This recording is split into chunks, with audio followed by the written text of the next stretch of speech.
తలుపులు లేని ఆలయం, అమ్మవారిని ఏ క్షణమైనా దర్శించుకునే అవకాశం. ఈ క్షేత్రం ఎక్కడుందో మనం ఈ వీడియోలో చూద్దాం.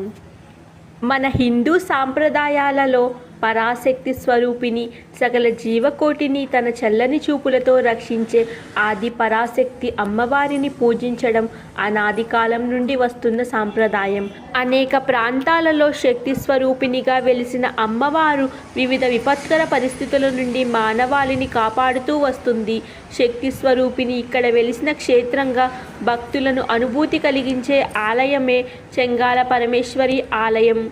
ఆంధ్రప్రదేశ్ రాష్ట్రంలోని పొట్టి శ్రీరాములు నెల్లూరు జిల్లా సూళ్లూరుపేట మండలంలో నెల్లూరుకి సుమారు 98 కిలోమీటర్ల దూరంలో చెంగాల పరమేశ్వరి ఆలయం నెలకొని ఉంది. చెంగాల పరమేశ్వరి అమ్మవారి రూపం మనోహరంగా ఉంటుంది. అమ్మ చీర కట్టుతో చేతిలో త్రిశూలం